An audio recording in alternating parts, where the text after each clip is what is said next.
आज के इस लेक्चर में बताऊंगा what are the effect of oxidation reactions in our everyday life. Everyday life में ऑक्सीडेशन रिएक्शंस का इफेक्ट क्या क्या होता है। पहला इफेक्ट होता है कोरोजन। दूसरा इफेक्ट होता है रेंसिडिटी। समटाइम रेंसिडिटी को हिंदी से बोला जाता है क्या, विकृत गंधिता। अब जानते हैं कि कोरोजन क्या होता है, रेंसिडिटी क्या होता है, वन बाय वन। ठीक है, चलिए इसको स्क्रीनशॉट ले लीजिए, देखते हैं कोरोजन। स्क्रीनशॉट तो ले लिए, अब देखते हैं क्या कोरोजन। कोरोजन क्या होता है। It is the process in which the metals are eaten up gradually by the action of air, moisture, or a chemical substance such as acid on their surface. Such process are called corrosion. Corrosion एक ये process है, ठीक है। क्या है process, जिसमें metal atom gradually eaten by the action of air, moisture or chemical substance such as acid on their surface. Such process are called corrosion. corrosion का एक बेस्ट एग्जांपल आपको हम देते हैं, रस्टिंग ऑफ आयरन, आयरन का जंग लगना। ठीक है, इसी प्रोसेस को बोला जाता है क्या, corrosion। क्या, corrosion। इसका इफेक्ट क्या क्या है corrosion का।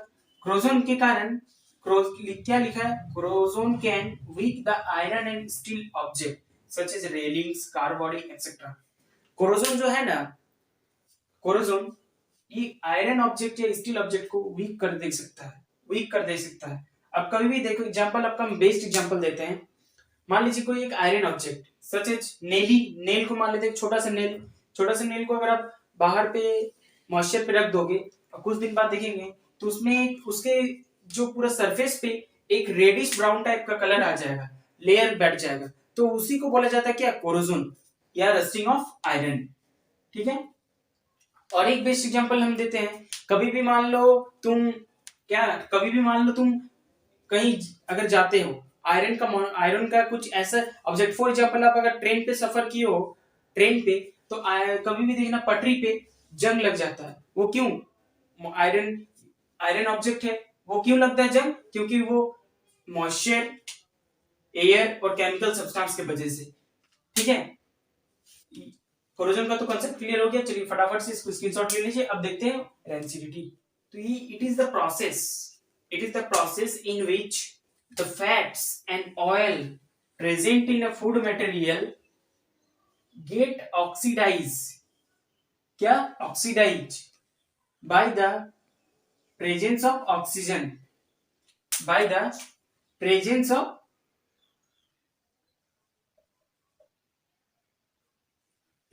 oxygen or air and give unpleasant taste and smell of food material. Such process are called rancidity. देखो रेंसिडिटी का मतलब होता है ना कि मान लो कि फूड है, ठीक है, या तो एक सीधा सा कॉन्सेप्ट समझ लो, फूड का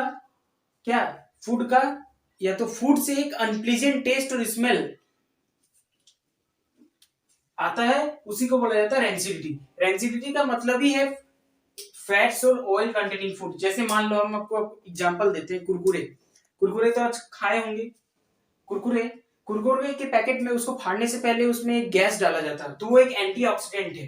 क्यों डाला जाता है, क्योंकि जो कुरकुरे है ना वो खराब ना हो, ठीक है, खराब ना हो और वो क्रंची रहे। ठीक है, तो वही है रेंसिडिटी। रेंसिडिटी का मतलब ही है कि जो फूड फैट्स और ऑयल है वो फूड का ऑक्सीडाइज होना, किसके प्रेजेंस में, एयर के प्रेजेंस में, and give unpleasant taste and smell is called क्या, रेंसिडिटी। क्या, रेंसिडिटी। अब रेंसिडिटी को हम बोले थे क्या, कि रेंसिडिटी को समटाइम कहा जाता है क्या, विकृत गंधिता। हिंदी में उसको विकृत गंधिता कहा जाता है।